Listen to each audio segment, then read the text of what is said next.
Yo guys, what's up? It's Adam here, I Can't See the Guy. Welcome to the Movie Vault. Right, it's Halloween season, everybody. Well, Halloween is next week, but we're in Halloween season right now, and what better way to celebrate this season than continue with the Friday the 13th franchise? You know, I did a review on Friday the 13th Part 1, which came in the year of 1980 as my first movie. So I thought I might as well carry on with this movie because A, it's part of the franchise, and B, with Halloween right around the corner, it only makes sense that I'll review a franchise which is horror, you know, and I've already reviewed the Halloween franchise, so people can't say that why would you review the Friday the 13th when you can just review the Halloween, because I've already reviewed them. And thank God that franchise is over, because I have so many problems with the Halloween franchise on so many different levels. There's so many entries into that franchise that makes you want to shoot yourself in the fucking brain. You know, so many fuck-ups in the Halloween films. Okay, where surprising in Friday the 13th, this franchise, I love. There's only one Friday the 13th movie I dislike, and that's Jason X. And like I mentioned in the first review of Friday the 13th Part 1, I love them all. I love them all. I love Part 1. You know, even though Jason doesn't really get introduced until the sequel, Part 2, which is the one I'm going to be talking about. And yes, I even liked Jason Takes Manhattan. I know some people are going to be saying, why do you like Jason Takes Manhattan, you know, but I'll get to that when I review it. I even like Jason Goes to Hell. You know, in my opinion, that was a different, over-the-top gory adventure, which I get a kick out of. I like Jason Goes to Hell. But the one I didn't like was Jason X. You know, that's a god-awful piece of shit. And I'll get to that when I come to it. But the second one, Friday the 13th Part 2, like I say, came out here in 1981, straight after the first movie a year later, because Part 1 was a big success. So they wanted to make a Part 2. And like I say, I've got Part 2 right here in this Blu-ray edition. And the special features, really, there's not many special features in Friday the 13th Part 2, unlike there was with Part 1. I mean, in Part 2, you've got like the Inside Crystal Lake Memories, Friday's Legacy, the Horror Conventions, Lost Tales from Camp Blood Part 2, Jason Forever, and that's it. So really, there's not a lot of special features with Part 2, which is a damn shame. Now, overall, Friday the 13th Part 2, I think it's a good movie. I enjoyed it more than Part 1, because in my opinion, Jason Voorhees is much more of a convincing killer than Pamela Voorhees. No disrespect to Pamela Voorhees. I mean, I think she was a great actress. You know, she's no longer with us now, Betsy Palmer, God rest her soul. You know, I really wish I could have met her at a horror convention. I mean, I met Adrienne King. You know, I've met Adrienne King. She was a very sweet lady. And when we come to problems, when we talk about problems in movies, my very first problem is right at the start of the movie, where Adrienne King gets killed off. I mean, why did they do that? I mean, they would have got away without having Adrienne King even mentioned, you know, in Part 2. Whether she moved away or changed her identity or something like that. But the fact is she got killed off right away at the start of Part 2 by Jason Voorhees. And yes, we know the reason why, because of the fact that she killed Pamela Voorhees. We might as well say that Jason saw his mother get decapitated at the end of Part 1. But the question is, how did she find Adrienne King? I mean, did he look her up on the phone book? Did he do some internet research? Read the newspaper? Watch the news? How the fuck did he find her? I have no fucking idea. You know, so if anyone else knows the answer to that question, I'd really love to know what your answer is about how the fuck did he find Adrienne King's character at the start of Part 2. But again, it's a movie. You're not supposed to judge things by this. I mean, it's like saying, how did Arnold Schwarzenegger have all that ammo in Commando, you know, where he's taking out all the bad guys, you know, with the machine gun? Where did he get all his ammo from? It's just stuff you don't question. Alright, but they could have got away without killing off Adrienne King, in my opinion. That's just my honest opinion.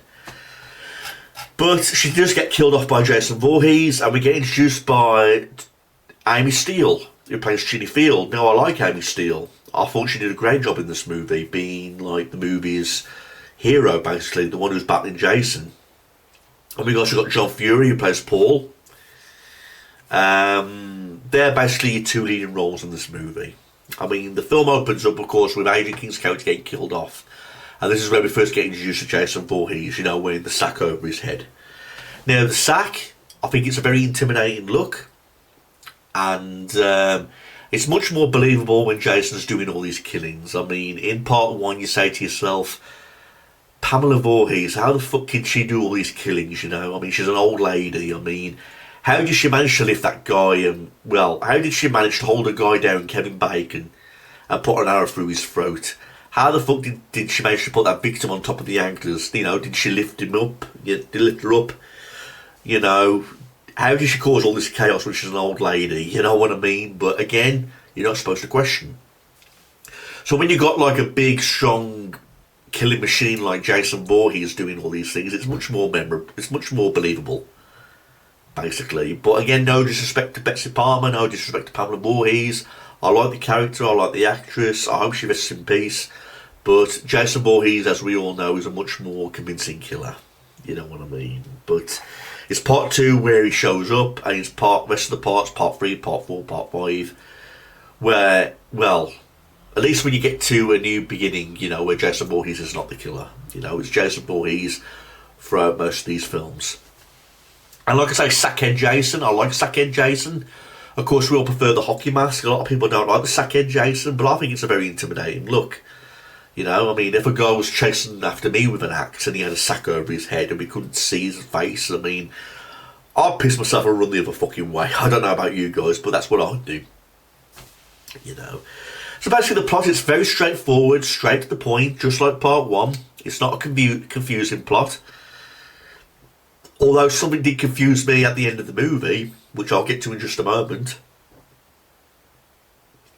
But you got these counsellors who go back to Camp Blood, Camp Crystal Lake. One of them is in a wheelchair.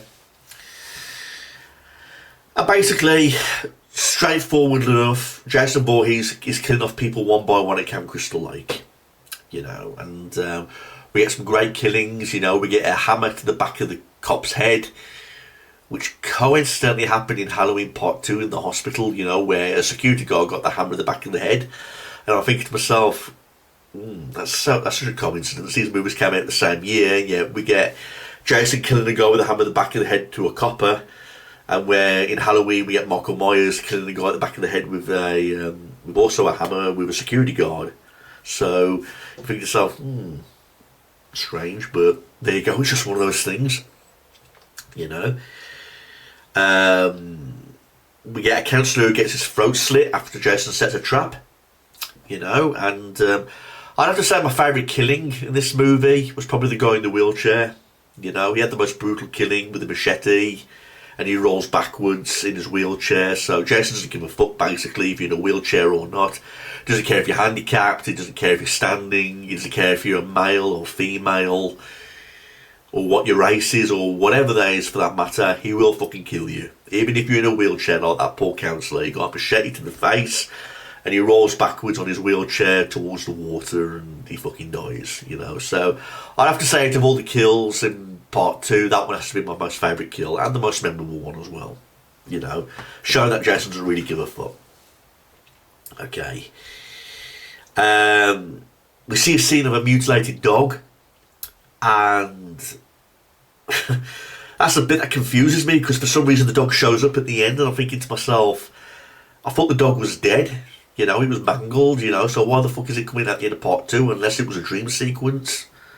It'll have to be a dream sequence, because there's a dream sequence at the end of part 2 which makes this movie a little bit more confusing, with Amy Steele, you know, where she goes, Paul, you know, and must have been a dream sequence.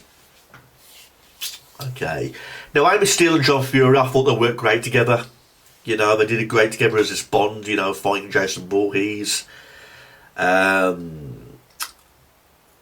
like the fighting scenes, you know, where Ginny Field is basically trying to fight off Jason. She does a great job, you know, she's not too girly, she's not this massive, big tit female who's screaming her head off and running in the wrong direction and all that kind of shit, you know, like you'd see in a Hatchet movie. She's like a fighter, a go-getter, which is why I like Amy Steele's character in this movie. And I thought John Fury did a great job as Paul Holt. Again, they both worked well with this great chemistry. You know, and the scene towards the end, Amy Steele's character outsmarts Jason because she puts on Pamela Voorhees' sweater while Pamela Voorhees' decapitated head, which Jason kept, is on the table behind her. And of course, when Jason enters the room, she tries to confuse Jason, trying to make him believe that she's his mother. She's talking to him like, Jason, mother is talking to you. And Jason gets on his knees and, basically surrendering, until he recognises the head from behind on the table, and then he starts attacking again. But there's even a scene where Jason gets stabbed in the shoulder pretty deep. And then we see the dog run in, and I think to myself, did the dog fucking die? And then Amy Steele wakes up in a dream sequence, and she goes, Paul! Wondering where Paul is, and I don't know what happened there. The dream sequence was kind of confusing at the end. But that's the problem I had with this movie. It's the first part of the movie with Adrian King being killed off, and the last part of the movie with the dream sequence. Those are the only two problems I had with the movie. All the rest of the movie I really loved. It was just the start and the ending, which I kind of disagreed with. They didn't really need all that stuff. But overall, I was really happy with the movie. Like I say, the guy in the wheelchair got the best kill. It's more convincing that Jason Voorhees is doing all the killings. I like Sackhead Jason, where in part 3 we get introduced to the hockey mask. And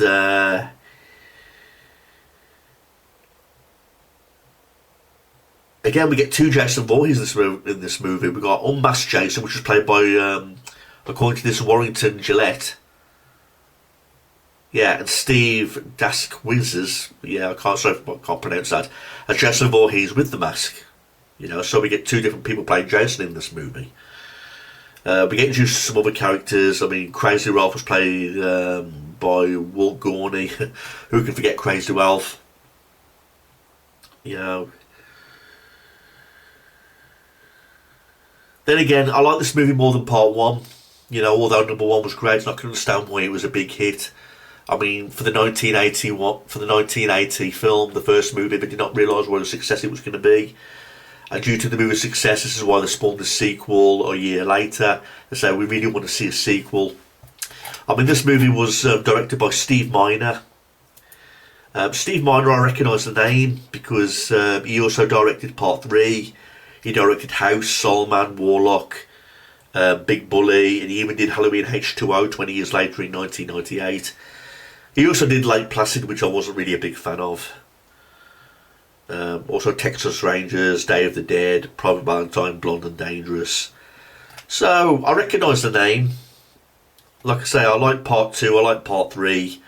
I didn't mind House. H2O I'm a big fan of. I know a lot of people don't like H2O, Halloween H2O, but I like Halloween H2O.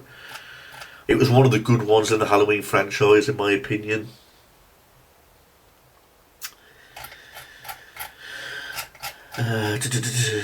So yeah, overall everybody, I really like Friday the 13th Part 2. It's one of the good ones, and in my opinion the films got better as they went along. Like I say, I should say one of the good ones. It's possibly... I like all the movies in the Friday the 13th franchise, apart from Jason X. That's the only one I don't like. But Friday the 13th Part 2, just like the first one, was a big success, which is why they made Part 3. They introduced Jason really well, but what a way to introduce him by killing off Adrian King. I know I keep saying that, but again, I could have cut that out. There was no need to kill off Adrian King's character, in my opinion. She was such a lovable, likeable character, and I've met her in real life. She was a very sweet lady. Again, just like Part 1, Part 2 was a big success, which is why they introduced Halloween 3 or 3D. Bear with me, I'm just keep looking at some of the research on this. Jason Voorhees, bear with me where I look up this. I'm just looking at some more facts about here. I mean, the budget for this movie was $1.25 million and it made $21.7 million at the box office, so it was a success, and it goes by a quick pace as well, only 87 minutes. And its official release date was May 1st of 1981, so there you have it. Those are your facts. Thanks for watching this, everybody. Next review will be Friday the 13th Part 3. and enjoy Halloween season. We'll continue with these reviews another day.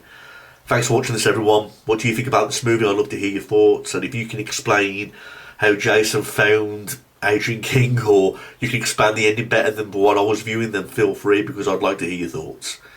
Thanks, everyone. Peace out.